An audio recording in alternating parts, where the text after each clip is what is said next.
পালা রে পালা জলদি পালা, নইলে তোদের গলে ঝুলবে তালা। হক আসছে বাতিল তো কাঁপছে, হক আসছে বাতিল তো কাঁপছে, ছিনিয়ে নেব মোরা জয়ের মালা। পালা রে পালা জলদি পালা, নইলে তোদের গলে ঝুলবে তালা। ইতিহাস থেকে যারা শিক্ষা নেয় না, ওদের কপালে এমনই হয়। পরের কথায় শুধু করে নাচানাচি, মেসওয়াক দেখে পায় কামানের ভয়। ইতিহাস থেকে যারা শিক্ষা নেয় না, ওদের কপালে এমনই হয়। পরের কথায় শুধু করে নাচানাচি, মেসওয়াক দেখে পায় কামানের ভয়। এখনো তোদের পিছে দরজা খোলা আছে, পয়তা ধুতি নিয়ে জলদি পালা। পালা রে পালা জলদি পালা, নইলে তোদের গলে ঝুলবে তালা। পালা রে পালা জলদি পালা, নইলে তোদের গলে ঝুলবে তালা। ঠিক না? দুঃসাহস পায় আমাদের দুর্বলতার কারণে। একটা বেঈমানের যদি বাংলার জমিনে হক কথা বলে, হক কথার বিরুদ্ধে, ইসলামের বিরুদ্ধে, কোরআন সুন্নাহর বিরুদ্ধে, বিসমিল্লাহর বিরুদ্ধে বলার কারণে যদি ফাঁসির কাষ্ঠ ঝোলানো হতো, এক বেঈমানও কোনোদিন দ্বিতীয়বার দুঃসাহস করতো না, করতো না, করতো না।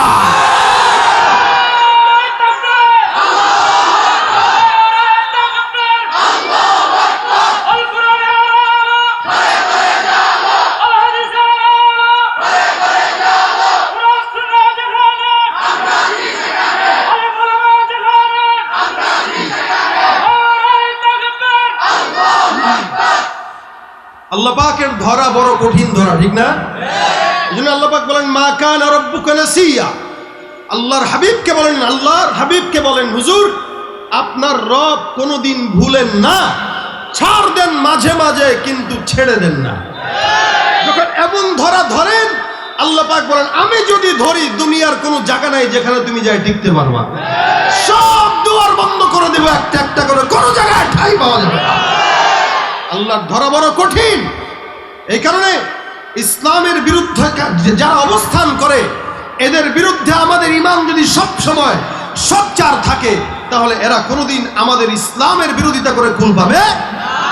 আমরা রাগ দেখাই অযথা জায়গায়, জায়গা মতো দেখাইতে পারি না। সব জায়গায় রাগ দেখাইলে চলে না, আবার সব জায়গায় ঠান্ডা হইলেও চলে। রাগ কখন দেখাবো না? যখন আমার বিরুদ্ধে কিছু বলবে, না দেখাই সমস্যা নাই। যখন আমার নেতার বিরুদ্ধে বলবে, সমস্যা নাই বলুক। এখন তো রসুলের বিরুদ্ধে বললে সমস্যা নাই, কিন্তু নেতার বিরুদ্ধে বললে জেলখানায় নেয়। মানে রসুলের চাইতে নেতা বড় হয়ে গেছে, অবস্থাটা এমন। আমাকে গালি দেখ, বাবাকে গালি দেখ, মাকে গালি দেখ, আমার কোনো আপত্তি থাকবে না, আমি সবর করব। কিন্তু রসুলকে যখন গালি দিবে তখন আর সবর করা যাবে না। আল্লাযীনা মাআহু আশিদ্দাউ আলাল কুফফার। আল্লাহ পাক মুমিনের পরিচয় বর্ণনা করেন, সাহাবা একরাম জায়গা মতো নরম ছিল, কিন্তু কুফরির বেলায় ছিল গরম। কি ছিল? গরম ছিল কুফরির বেলায়। আমাদেরও মুশরিক, কুফরি, মুনাফিকির ব্যাপারে গরম আর সোচ্চার থাকা, এটা ঈমানের দায়িত্ব। হযরত আলী রাদিয়াল্লাহু তাআলা বলে, বেঈমান, আমার রাসূলকে আমার চোখের সামনে তুই গালি দিলি, তোর জিহ্বা ছেড়বো আজকে, তোর গর্দান আজকে দুখণ্ডিত করব। এই রাগে তরবারি নিয়ে কোনো মতে বসছে বুকের উপরে। এখন বেঈমান চিন্তা করে, আলী তো আজকে আমাকে মারবেই, এইটারে আজকে একটু খেল দেখাই। কি খেল দেখাবি? আমি তোর উপরে বসছি, তুই আর কি খেলা দেখাবি? বেঈমানের বাচ্চা করলো কি, আলী রাদিয়াল্লাহু তাআলা জবানের ভিতরে স্যাপ নিক্ষেপ করলো। রাগাইতে চাইছে আর কি, রাগাইতে চাইছে যে রাগাইলে হয়তো আমাকে তাড়াতাড়ি মেরে ফেলবে কষ্ট না দিয়া। যেই থুতু নিক্ষেপ করলো, হযরত আলী লাফ দিয়া দাঁড়ায় গেলেন। মানুষ অবাক, হযরত আলী আপনার জবানে থু মারলো আর আপনি দাঁড়াইলেন, আপনার তো মারা উচিত ছিল এটাকে। হযরত আলী বলেন, এতক্ষণ আমি তার সঙ্গে যে আচরণ করলাম সেটা ছিল একমাত্র আল্লাহ আল্লাহ রসুলের জন্য। সুবহানাল্লাহ। এতক্ষণ আমি তার বুকের উপরে চেপে বসলাম, এতক্ষণ আমি তার গর্দান দুখণ্ডিত করার জন্য চিন্তা করলাম, এটা শুধুমাত্র আল্লাহর রসুলের প্রতিশোধের জন্য। এটার পিছনে সন্তুষ্ট হইল আল্লাহ, আল্লাহ রসুল যেন সন্তুষ্ট থাকে। কিন্তু বেঈমানের বাচ্চাটা যখন নাকি আমার গালের ভিতরে থু নিক্ষেপ করলো, তখন রাগটা রসুলের তরফ থেকে আমার তরফে চলে আসছে। আমি আমার নিজের জন্য যদি কোনো বেঈমানের বাচ্চাকে মারি, এটা হবে হারাম। আমি এই কারণে আমার নিজস্ব ব্যক্তিগত রাগের কারণে বান্দাটাকে ছেড়ে দিলাম, এই আশায় যে আমি তাকে মাফ করে দিলাম, আমার মাওলায় যেন আমার কিয়ামতের ময়দানে মাফ করে দেয়। সাহাবা একরামদের রাগ ছিল এমন, যখন নিজস্ব ব্যক্তিগত ব্যাপার চলে আসতো তখন মাফ করে দিত, যখন আল্লাহ আল্লাহ রসুলের বেলায় চলে আসতো তখন আর কোনো ছাড় নাই, ঠাই নাই। এ মুসলমান, যুবকদের সমাজের ভিতরে অনেক রাগ বেশি, টকবকে যুবকদের রাগ বেশি। দেখেন না, হুন্ডা নেওয়ার জন্য বাবার লোক রাগারাগি করে আছে না নাই? আর হুন্ডাটা কিনে দিছে, এমন এমন ভাবে চালায় রোডের ভিতরে, ওই যে বাবার থেকে বদদোয়া নিয়ে তো কিনছে, রাগারাগি করে টাকা পয়সা বাবার থেকে গলায় পাড়া দিয়ে কিনছে, তো হুন্ডার কয়দিন চালায়, 1 মাস পরে হুন্ডা অ্যাক্সিডেন্ট করে রাস্তাঘাটে করে ঘুরে থাকে। আর রাস্তাঘাটে যত যা কিছু ঘটায় সব তার মাথা গরম করার কারণে ঘটায়। পিছন থেকে হরেন দিছে, কেন সিএনজি ওয়ালা সাইড দিল না, বাস রাগ উঠে গেছে, ইচ্ছা মতো ঘুষানি সিএনজি ওয়ালা, রাগারাগি। অসংখ্য সংসার ভাঙতেছে শুধুমাত্র ওই সমস্ত রাগারাগির কারণে। স্বামী স্ত্রীর সঙ্গে মিলে না, স্ত্রীর স্বামীর কথা সহ্য করতে পারে না, রাগ বেশি। আমি ভুইয়া বাড়ির মেয়ে, আমি অমুক খান বংশের ছেলে, আমি ওই বংশের ছেলে, বাস বংশ বংশ শুরু হয়ে গেছে রাগারাগি, বাস সংসার টিকে না। অবশেষে বউর কাছে আরেক বেটারে মজা লাগে, বেটার কাছে আরেক বেটিরে মজা লাগে। নিজের ঘরের শান্তি না থাকলে আরেকজনের কাছে তো শান্তি আনতে যাবেই, এটাই তো স্বাভাবিক। এই জন্য এটা হলো আগুন। আগুন 2 প্রকার। কিছু কিছু আগুন আছে মানুষকে একদম নগদে জ্বালায় দেয়, কিছু আগুন আছে আস্তে আস্তে পুড়ায়। যেমন ইট ভাটার আগুন, এটা আস্তে আস্তে ইটগুলোকে পুড়ায় দেয়। লাকড়ির আগুন একদম ঝকমক করে জ্বালায় দেয়। রাগ, যেটা রাগের থেকে যে সমস্ত অপরাধগুলো আসে, এই সবগুলো আস্তে আস্তে মানুষকে জ্বালায় দেয়। এই কারণে রাসূল করিম সাল্লাল্লাহু আলাইহি ওয়াসাল্লাম বলেন, যদি রাগ থেকে তোমরা বাঁচতে চাও, জবানটা খুলে পড়বেন আউযু বিল্লাহি মিনাশ শাইতানির রাজীম। রাসূল বলেন এই দোয়াটা বেশি বেশি পড়বে। রাগ উঠলে আউযু বিল্লাহ পড়া। আরেক হাদিসে রাসূল করিম সাল্লাল্লাহু আলাইহি ওয়াসাল্লাম বলেন, তোমাদের রাগ যদি আসবে তোমরা করবা কি জানো? রাগটা শয়তানের তরফ থেকে আসে। কার তরফ থেকে বলেন? শয়তান থেকে আসে। শয়তান কিসের তৈরি? আরে কয় না, আগুনের তৈরি। কিসের? আগুনের। আগুনকে নিভানোর জন্তু কি বলেন তো? পানি। সুতরাং রাগ যেহেতু আগুন থেকে আসে, রাগ যেহেতু শয়তান থেকে আসে, আর শয়তান যেহেতু আগুনের তৈরি, সুতরাং রাসূল বলেন কেউ যদি রাগ কন্ট্রোল করতে চায়, সে যেন রাগ আসলে সাথে সাথে ওযু করে নেয়। কারণ এই রাগ কন্ট্রোল করার সবচেয়ে বড় ওষুধ হলো ওযু করা। সুবহানাল্লাহ। এই কারণে ভাইরা আমার, এটা রাসূল শিখাই দিয়ে গেছেন, কখন কি করলে রাগ কমবে, কখন কি করলে রাগ হবে, আর কোন বিষয় রাগ করা যাবে, কোন বিষয় করা যাবে না, সব স্পষ্ট রাসূল হাদিসে বর্ণনা করে দিয়েছেন। হযরত ওমর ফারুক রাদিয়াল্লাহু তাআলা আনহুর কাছে একদিন 2টা বেঈমান আসছে। একজন বেঈমান, আরেকজন মুসলমান। মুসলমান ওই কোয়ালিটির মুসলমান যে নামাজ পড়ে না, রোজা রাখে না, নামাজের কথা বললে কয় প্যান্টে শিশু আছে, আছে না নাই? খালি বলবেন ভাই দোস্ত চলো নামাজ পড়তে যাই, ভাই ভাই প্যান্টে একটু সমস্যা আছে তো যান আগামীকাল করবো। প্যান্টের সমস্যা মানে কি? এই লোকটা প্যান্টে প্রস্রাব করে, ঠিক না? দেখেন ছোটকালেও প্যান্টে প্রস্রাব করছে, এখনো প্রস্রাব করে। এদের জন্য প্যাম্পাস বানানো দরকার। কেমন দামরার দামরা, বয়স হয়ে গেছে 30-35, এখনো কয় প্যান্টের সমস্যা। আজীব অবস্থা। নামাজের কথা প্যান্টের সমস্যা, রোজার কথা ডায়াবেটিসের সমস্যা। রোজাও রাখে না, নামাজও নাই। এই টাইপের কিছু মুসলমান আছে যারা রাসূলের জামানায় ছিল, এখনো অনেক আছে, অনেক। যদি নাই থাকতো মসজিদগুলোতে ফজরের নামাজের সময় এতগুলা মানুষ হওয়া সম্ভব ছিল। নাই বলেই তো মসজিদে ফজরের নামাজের সময় শুধু হুজুর, মুয়াজ্জিন আর ইমাম সাহেব, ছাড়া কেউ নাই। এত ওয়াজ আমরা শুনি, এত মাহফিল আমরা দেখি, প্রত্যেক দিন মাহফিল হচ্ছে, প্রত্যেক দিন আমরা করতেছি 2-3টা করে। এত মানুষ মাহফিলে আসতেছে, সমাগম হইতেছে, তাকবীর দিতেছেন, আল্লাহু আকবার বলতেছেন, কিন্তু মসজিদে গেলে আর মুসল্লি পাওয়া যায় না। তার মানে সবগুলারে কি মুসল্লি বলা যায়? সবগুলারে মুসলমান বলা যায়? কথা বলা না যায়? মানুষ তো কত মানুষই, সবাইরে মানুষ বলা যায় না। মানুষ আল্লাহ পাক এদের ব্যাপারেই বলেন উলাইকা কাল আনআম বাল হুম আদল। এরা কেন মানুষ বলা যাবে না? ও গরুর মতো, ও শুয়োরের মতো, ও কুকুরের মতো। বলে কেন? বলে কুকুরের তো নামাজ নাই, নামাজ ফরজ হলো মানুষের উপরে। শুয়োরের নামাজ নাই, নামাজ ফরজ হলো মানুষের উপরে। শুয়োরও নামাজ পড়ে না, কুকুরও নামাজ পড়ে না, সে মানুষ হয়ে সেও নামাজ পড়ে না। তাহলে তার ভিতরে আর কুকুরের ভিতরে কোনো তফাৎ নেই। পরবর্তী আয়াতে বলেন বালহুম আদল, ও গরু শুয়োর কুকুরের চাইতেও খারাপ। কুকুরের চেয়ে একটা মানুষ খারাপ হয় কেমনে? এমনিই খারাপ হয়। শুনেন, আচ্ছা বলেন, এই এলাকায় যত চান্দাবাজি আছে কোন মানুষ করে নাকি গরু ছাগল করে? আরে কয় না, কে রে কয় এই কথা? গরু ছাগল চান্দাবাজি করে? চিন্তা করছেন অবস্থা? মন কোন দিকে? বাদাম খায় মনে হয়। আরে আমি কই বাদামের কথা এলাকার কাছে বলেন। আচ্ছা বলেন, গাঁজা খায় কি গরু ছাগল না মানুষ? ইয়াবা খায় কে? চুরি করে কে? দুর্নীতি করে কে? ড্রাইভারদের থেকে রোড ঘাটে চান্দা খায় কে? টেবিলের তলে ঘুষ খায় কে? পার্কে যায় কপত কপতি আড্ডা মারে কে? দুর্নীতির ওই আখড়ায় বসে জাহির করে জ্ঞান, কলম দিয়ে কামায় টাকা আবার ধরে সাধুর ভান। ওরা শিক্ষিত শয়তান, ওরা শিক্ষিত শয়তান, ঠিক কিনা?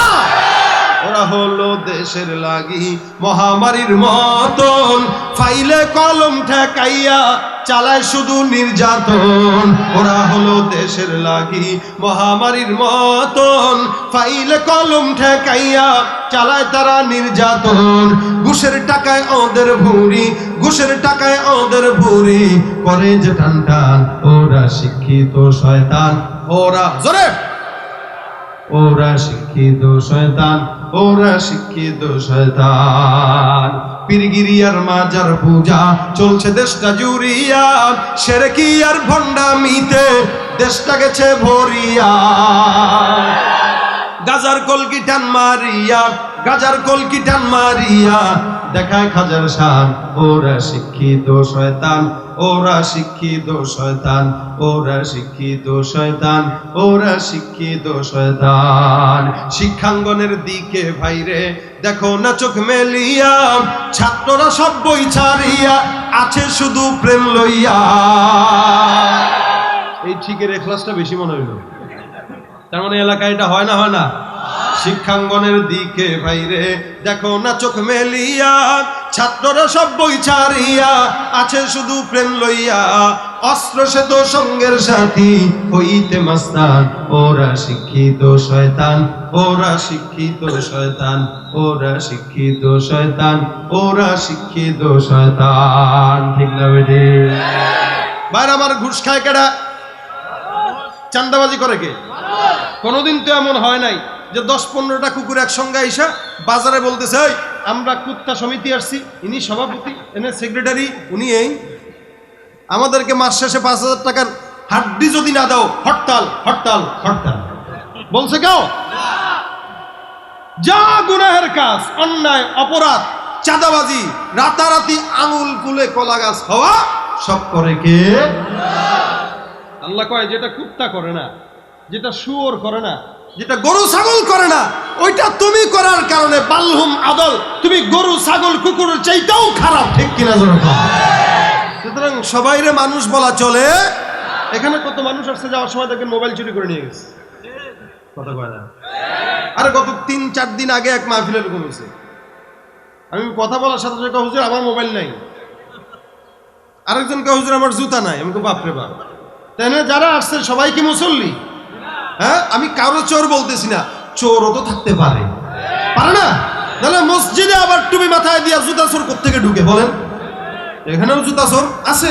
তা চোর তো এরা তো মানুষ বলা যায় না, জেনাকারী তো মানুষ বলা যায় না, ঘুষখোররা তো মানুষ বলা যায় না। এই কারণে আল্লাহ বলেন উলাইকা কাল আনআম বাল হুম আদল। সব মুসলমান মুসলমান না, সব মানুষ মানুষ না। হযরত ওমর ফারুকের কাছে আসছে দুইটা, একটা মুসলমান আর একটা ইহুদি। এই ইহুদির সাথে তার জায়গা জমি নিয়ে কিছু সমস্যা। রাসূল করিম সাল্লাল্লাহু আলাইহি সাল্লামের কাছে প্রথমে আসছেন, এসে ডাক দেয়া বলে ইয়া রাসূলুল্লাহ, আমার সঙ্গে তার এই সমস্যা। রাসূল বলেন সবকিছু খুলে গেল। ওমর এক মুসলমানও খুলে বলল, কাফেরও খুলে বলল। আল্লাহ রাসূল সব শোনার পরে চিন্তা ভাবনা করে দেখে এখানে দোষ হলো যা আছে সব মুসলমানের, এই 2 নম্বর, আর ইহুদিটা 1 নম্বর। রাসূল রায় সাধারণত ইনসাফওয়ালা রায় দিয়েছেন ইহুদির পক্ষে। এখন মুসলমানের এটা পছন্দ হয় না। আমি একজন মুসলমান, আমি একজন ইসলাম ধর্মের অনুসারী, আমারও রাসূল না জিতায় ওরে জিতায় দিল, এটা কি কোনো বিচার হইল? রাসূল একটু স্বজন প্রীতি করলেও তো পারতো। বলেন তো আমাদের এই দেশে স্বজন প্রীতি চলে না? চলে না? অনেক বেশি চলে না? মামা খালু থাকলে চাকরির অভাব নাই, ক লিখতে কলম ভাঙে, এরকম নেতাও আমাদের দেশে আছে। এমন মানুষও আছে যারা চাকরি করে সরকারি, শুধুমাত্র ঘুষ আর মামা খালুর ধান্দায় পাইছে। মামা খালু নাই তো চাকরিও নেই। এই সমস্ত স্বজন প্রীতি রাসূল কোনদিন সাপোর্ট করেন নাই। আল্লাহ রাসূল বলেন এখানে যে ইনসাফওয়ালা বিচার হবে, যে হকদার সে পাবে। ইহুদি এখানে হকদার, সুতরাং বিচার ইহুদির পক্ষেই থাকবে। তুই মুসলমান হইতে পারিস কিন্তু তোর দোষ আছে, আর মুসলমানের রাসূলের বিচার পছন্দ হয় না। এটা কোনো কথা হইল? মুহাম্মদের কোনো বিচার করলো? এরা তো মহব্বত করি, আমি নিজে হেড দল করি, এরপর সে আমার এই পক্ষের রায় দিল না। যাই ওমরের কাছে যাই। সে ওমরের কাছে আসছে, এসে ডাক দিয়ে বলে, ওমর তোমার আমি খুব মহব্বত করি। আচ্ছা, আমি জানি তুমি ইনসাফওয়ালা বিচারক এবং তোমার বিচারের কথা সবার কানে কানে, সবার মুখে মুখে। আচ্ছা তোমার বলেন তোমার উদ্দেশ্য কি সেটা বলো। আমি হুজুর বিচারের জন্য আসছি। কি বিচার? এই যে বেঈমানটা আছে আমার সঙ্গে জায়গা জমি নিয়ে সমস্যা, এই বিচারটা করেন। ওমর বলেন খুলে বলো, খুলে বলো। সব খুলে বলছে। ওমর বলে এই বিচারটা কি আগে কারো কাছে চাইছো? বলে হ্যাঁ গেছিলাম। কার কাছে? মুহাম্মদের কাছে গেছিলাম, কিন্তু এর বিচার আমার কাছে পছন্দ হয় নাই। নাউযুবিল্লাহ। মুহাম্মদের কাছে গেছো? রাসূলের কাছে গেছো? বলে হ্যাঁ। রাসূল বিচার করছেন কার পক্ষে? রাসূল মুসলমান হয়ে আমার পক্ষে বিচার দিল না, রাসূল তার পক্ষে রায় দিয়ে দিল, এটা কোনো কথা? এই জন্য আমি চিন্তা করছি আপনি তো ইনসাফওয়ালা, আপনার কাছে গেলে মনে হয় সঠিক বিচারটা পাওয়া যাবে। ওমর বলেন হ্যাঁ তুমি তো সঠিক জায়গাতেই আসছো, তোমার বিচারটা আমিই করতে পারবো ইনসাফের সাথে। বাস মাশাআল্লাহ, ভালো জায়গায় আসছো, ভালো জায়গায় আসছো। হযরত ওমর বলেন তাহলে একটু বসো, তোমার বিচার আজকে যে কেমনে হবে। এই ইহুদি তোমার সঙ্গে উল্টাপাল্টা করছে না? বলে জি। তারা আজকে বিচার করতেছি তো। এই কথা বলে হযরত ওমর ঘরে গেছেন। দাঁড়াও দাঁড়াও আসতেছে। এখন মুসলমানে এটা ঠেলা দিয়ে দেখিস আজকে করে কি। ওমরের চিনোস না তো? মুহাম্মদ উল্টাপাল্টা করতে পারে, ওমর করবে না, আমার বিশ্বাস। হযরত ওমর ফারুক তরবারি নিয়ে আসছে ঘরের থেকে, নিয়ে দাঁড়ালো যে জায়গাটা, সেই জায়গা দিয়ে এরকম করে করে বলে হ্যাঁ কি জানি সমস্যা, একটু আবার বল। ভাবটা দেখছেন নি? মানে আবার বল, কি জানি সমস্যাটা আবার বল। তো হুজুর যে এই বেঈমানটা আমার জায়গা জমি নিয়ে সমস্যা, এর বিচার করেন। আচ্ছা বিচার আজকে তো করবই। তরবারিটা আস্তে করে দেখে, আর বেঈমান মুসলমান মুনাফিক কয় হুজুর বিচার করবেন তো তরবারি আনছেন কেন? বিচার করতে তরবারি লাগবে না, ও অপরাধ যে করছে তার তো গর্দান থাকার দরকার নাই। এই কথা যখন বলছে তখন ওমরের দিলের ভিতরে খটখট খটখট শুরু হয়েছে। এই মুসলমানের মুনাফিক যেটা, এটা এই মুনাফিকে মনে মনে কয় কিরে কাম তো হয়েছে, তাহলে দোষ তো আমার, কারণ চোর তো নিজেও জানে সে চুরি করছে, তাই না? আসল বিচার হবে অন্তরে মনে মনে মনে। তরবারিটা গর্দানে রাখছে। তো স্যার স্যার হুজুর, হুজুর আমার গর্দান আপনি তরবারি রাখলেন, বিচার করবেন না? বিচার তো করতেছি। তুই রাসূলের কাছে গেছিস? বলে হ্যাঁ। রাসূল কার পক্ষে দিয়েছে? বলে ইহুদির পক্ষে। আবার আমার কাছে আসার সাহস তুই পাইলে কই বল? যেখানে আল্লাহ পাক রব্বুল আলামিনের পয়গম্বর ইনসাফওয়ালা বিচার করে, আর তোর কাছে রাসূলের বিচার যদি পছন্দ না হয়, যার কাছে রাসূলের আইন পছন্দ হবে না, ওই বেঈমানের বাচ্চার আল্লাহর দুনিয়ার জমিনে থাকার মতো কোনো অধিকার নাই। যার রাসূলের বিচার পছন্দ হয় না, ওর গর্দান দুনিয়াতে থাকার কোনো দরকার নাই। এক কপ দিয়া কল্লাটা দুখণ্ডিত করে দিস। হ্যাঁ, এটা হলো রাগ। আল্লাযীনা মাআহু আশিদ্দাউ আলাল কুফফার। কুফরির বেলায় তারা ছিল কঠোর। কোন বেঈমান যদি ইসলামের বিরুদ্ধচারণ এক বিন্দু পরিমাণে করত, তারা ছাড় দিত না। আর আমরা ইসলামের বিরুদ্ধচারণ যারা করে, এদেরকে বিদেশে পালানোর জন্য সুযোগ করে দেই রাতের আধারে। ঠিক কি না বলে? এটা হচ্ছে আমাদের হালত। আর যারা কোরআনের পক্ষে থাকে এদেরকে আমরা জায়গায় জায়গায় অপমানিত করি, লাঞ্ছিত করি, জেলখানায় ভরে রাখি। এজন্য ভাই, রাগের সময় রাগ এটা কন্ট্রোল হবে শুধুমাত্র আল্লাহর জন্য। রাগ হবে আল্লাহর জন্য, ইসলাম প্রচারের জন্য, দ্বীনের জন্য। যা কিছু করতে হবে সেটার জন্য যদি জীবন দেওয়া লাগে, অস্ত্র দেওয়া লাগে, বিসর্জন দেওয়া লাগে, মাল দেওয়া লাগে, ইসলামের জন্য, কোরআনের জন্য জীবন দিতে তৈয়ার কারা কারা দুহাত তুলে দেখায় না।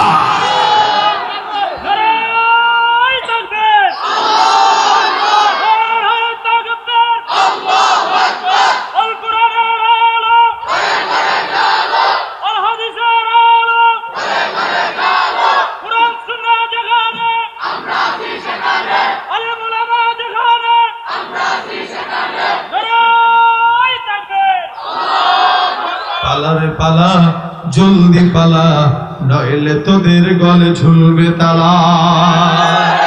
হক আসছে, বাতিল তো কাঁপছে, হক আসছে, বাতিল তো কাঁপছে, ছিনিয়ে নেব মোরা জয়ের মালা। পালারে পালা, জলদি পালা, নইলে তোদের গলে ঝুলবে তালা।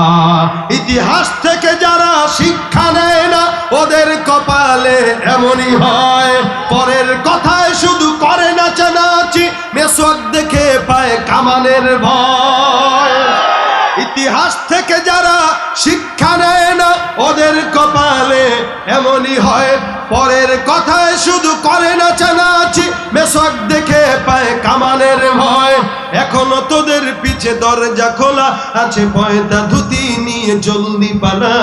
পালারে পালা, জলদি পালা, নইলে তোদের গলে ঝুলবে তালা। পালারে পালা, জলদি পালা, নইলে তোদের গলে ঝুলবে তালা। ঠিক না? ইসলাম বিদ্বেষীদের এই জমিনে ইনশাআল্লাহ আমরা টিকতে দিব। আল্লাহর হাবিব সাল্লাল্লাহু আলাইহি সাল্লাম সাহাবা একরামদেরকে এইভাবেই গড়েছেন।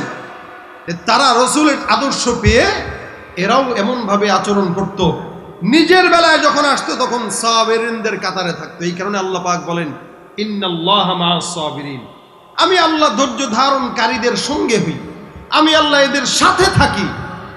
আর যখন কুফরির বেলায় থাকতো তখন থাকতো কঠোর।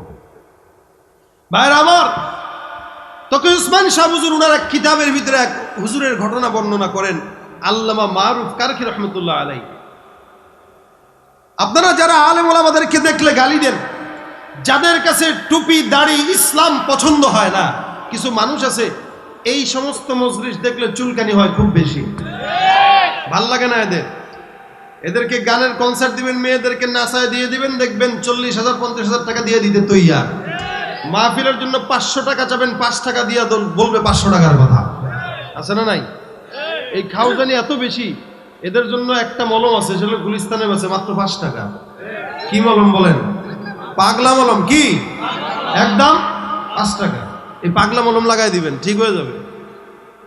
তো এই হলো অবস্থা সমাজে। দাড়ি টুপি জুব্বা পাগড়ি একসাথে 10-15 জন মানুষ যদি দেখে হা করে তাকায় থাকে, না জানি কি করে, আল্লাহ এতগুলো হুজুর কোত্থেকে আসলো। অথচ টুপিওয়ালা দাড়িওয়ালা এই দুমিনে থাকাটা এটাই ছিল স্বাভাবিক, ঠিক না? এরা যে প্যান্ট সিরা পরে, আমরা তো তাদের দিকে তাকায় থাকি না। আগে মানুষ সিরা প্যান্ট পরতো টাকার অভাবে, এখন অধিক টাকা থাকার কারণে পরে। তাও সিরা প্যান্ট পরে 3,000 টাকা দিয়ে কিনে। নাই এলাকা নাই, গ্রামগঞ্জে আসছে মা বোনরা দেখা কিরে অ্যাক্সিডেন্ট কোন জায়গায় হয়েছে, বলে কিসের অ্যাক্সিডেন্ট? প্যান্ট সিরা যে আধুনিকতা। এই আধুনিকতা যদি সিরা প্যান্টে হয়, সবচেয়ে বড় আধুনিক হলো কুত্তা গরু ছাগল, এগুলা কিচ্ছু নাই, লেভেল পজিশন, ঠিক না? এই সমাজে এখন ল্যাংটা মানুষের দাম বেশি, ভালো মানুষের দাম নাই।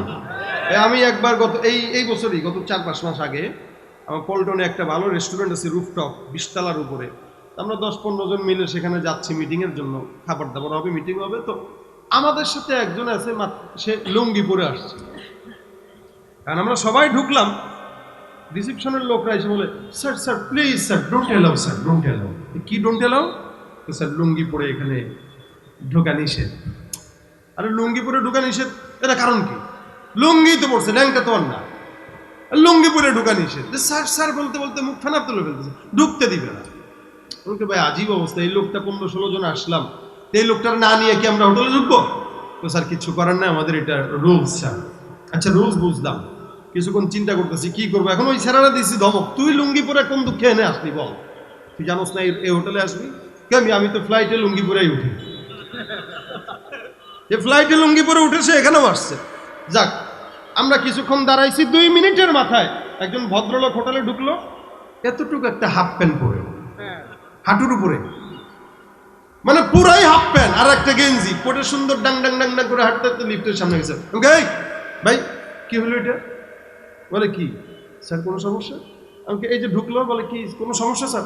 আমি সমস্যা মানে এই বেচারা লুঙ্গি পরে আসছে, এর দাম না, এর ল্যাংটা করে আসছে, এর দাম, এরা ঢুকতে দিলেন, এইটা এলাও আর ওইটা এলাও না, না ফাজদামি করেন স্যার। আমাদের তোমাদের গায়ে গেছে, কি বলবো বুঝতেছে না। আমি বেচারা এখান থেকে নিয়ে হাঁটু টাকনো পর্যন্ত লুঙ্গি পড়ছে, এরা ঢুকতে দেন না, আর এই বেচারা পুরা ল্যাংটা, খালি একটা গেঞ্জি আর একটা হাফ প্যান্ট পরছে, এ ভদ্র হয়ে গেল। এই চিন্তা করুন, দেখেন এই সমাজে ন্যাংটা যে যত বেশি তার দাম তত বেশি। কাপড় পরবেন আপনার কোনো দাম নাই, এগুলো পাগল। এই হলো অবস্থা সমাজের হালত। হুজুরদের টুপি মাথা দিতে দেখলে এদের চুলকানি আয়, আর নিজে যে সিরা প্যান্ট পরে সমাজে ঘুরে ওইটার কোনো দোষ নেই। মারুফ কারকি রহমতুল্লাহ আলাইহি যাইতেছেন, তো কিছু পোলাপান দজলা নদীর কিনারায় ডেক সেট দিয়া গান টান বাজায় বাজায় সামনের দিকে আসতেছে যাইতেছে। তো হুজুরে দেখার পরে, হুজুর আসেন নাচি একটু, আসেন। হুজুর কয় লা হাওলা ওয়ালা কুওয়াতা ইল্লা বিল্লাহ, আস্তাগফিরুল্লাহ আস্তাগফিরুল্লাহ। খাদেম ডাক দেয়া কয়, হুজুর খালি বলেন, পিটামো হুজুর এগুলো। হুজুর বলে সবর করো। আবার কিছুক্ষণ পর 2-4টা ডাক দিছে, টিটকারিমূলক শব্দ আর কি। আল্লামা মারুফ কারকি রহমতুল্লাহ আলাইহি বলেন, আহারে এরা না বুঝে আমার এগুলো বলে। পাশের খাদেম বলে, হুজুর বদদোয়া দিলেই তো হয়। মারুফ কারকি বদদোয়া করে, দেখেন দোয়া করে বলে, আল্লাহ এদেরকে তুমি দুনিয়াতে যেভাবে শান্তিতে রেখেছো, এদেরকে আখেরাতেও তুমি এমন ভাবেই শান্তিতে রাখো। সুবহানাল্লাহ। এটা কি বদদোয়া হইল না দোয়া হইল? দোয়া হইল, দোয়া। খাদেম বলে, হুজুর আপনাকে দিল গালি, আপনি দিলেন দোয়া, এটা কোনো কথা? উনি বলেন, দেখো আমার কিন্তু খুব রাগ উঠছিল, আমার যে রাগ উঠে নাই তা না। আমি চিন্তা করলাম এই যুবকগুলা দুনিয়াতে আরামে থাকতে পছন্দ করে, এখন এরা আখেরাতে যায় যদি জাহান্নামে পুড়ে, কিভাবে এরা সহ্য করবে? এই কারণে আমি দোয়া করলাম, আল্লাহ তুমি এদেরকে দুনিয়াতে যেভাবে শান্তি দিয়েছো কিয়ামতে এভাবে শান্তি দাও। আর আখেরাতে যদি কেউ শান্তিতে থাকতে চায়, তার কপালে হেদায়েত দরকার আছে না নাই? তার মানে আল্লাহ তুমি তাদেরকে হেদায়েত দিয়ে দাও। সুবহানাল্লাহ। রাগ উঠছিল ঠিক, কিন্তু দ্বীনের জন্য রাগ দমায় ফেলছে। এই জন্য আমরা এখানে যারা যুবকরা খুব বেশি রাগারাগি করি, কিছুর থেকে কিছু হইলেই এটাকে কন্ট্রোল করার চেষ্টা করব। কারণ আল্লাহ পাক কিন্তু আমাদের গুনাহের কারণে আমাদের উপর রাগ করেন। আল্লাহ যখন রাগ করেন তখন ভূমিকম্প দেন, আল্লাহ যখন রাগ করেন তখন করোনা ভাইরাস দেন, আল্লাহ যখন রাগ করেন তখন সমাজের ভিতরে নেতৃস্থানীয় যারা থাকে এদেরকে চোর আর বাটপার বানায় আমাদের সামনে বসায় দেন। আল্লাহ যখন রাগ করেন তখন সমাজের ভিতরে ভূমিকম্প, যত গজব, ঘূর্ণিঝড়, সময় অসময়, সময় শীত নাই অসময় গরম, এই সব কিছু আল্লাহর রাগের আলামত। আমরা যদি মানুষকে ক্ষমা করতে জানি, ইনশাল্লাহ আল্লাহ আমাদেরকে ক্ষমা করতে জানবে। আমরা মানুষকে ক্ষমা করি, আল্লাহ আমাদের উপর থেকে তার রাগ উঠায় নিবে। আমরা মানুষকে ক্ষমা করি, আল্লাহ কিয়ামতের ময়দানে আমাদেরকে ক্ষমা করে দিবে। রাগটা কন্ট্রোল করার মতো ইচ্ছা আছে তো ইনশাআল্লাহ? অনেক ছেলেরা আছে, অনেক যুবক ভাইরা আছে, শুধুমাত্র রাগের কারণে সামনে আগাইতে পারে না। যেখানে যার সাথে মিশে রাগের কারণে ধ্বংস হয়ে যায়, যার সঙ্গে মিশে রাগের কারণে সম্পর্ক নষ্ট হয়ে যায়। এই কারণে রাগ কন্ট্রোল করেন, রাগ কন্ট্রোল করেন। এটা আল্লাহ রাসূল বলেন, লা তাগদাব। কোনো বান্দা যদি রাগ কন্ট্রোল করতে পারে, আল্লাহ পাক তার সুখ সহজে জান্নাত দিয়ে দেবে ইনশাআল্লাহ। আল্লাহ পাক আমাদেরকে এই কথাগুলোর উপরে যদি 2-4 জনকে আমল করার তৌফিক দান করে, আজকের বসা আসা কথা বলা এটা সার্থক। 2-4 জন যদি এখান থেকে নিয়ে এতটুকু নিয়ে যেতে পারি যে আজকে থেকে ইনশাল্লাহ আমি কন্ট্রোল করব, আমার রাগটা আমি দমাবো, মা বাবার সাথে, ভাই বোনের সাথে, বিবির সাথে, ছোট ভাইয়ের সাথে, এলাকার মানুষের সাথে হুট করেই কোনো একটা কথা বললে রেগে যাব, এটা আজকে থেকে করব না ইনশাআল্লাহ। 2-4 জন যদি আজকে থেকে এই আমলটা করতে পারি, এখান থেকে এই জিনিসটা শিখতে পারি, আজকের এই যুবক ভাইদের আসা বসা সব কিছু করা সার্থক। আল্লাহ আমাদেরকে আমল করার তৌফিক দান করুন, বলেন আমিন।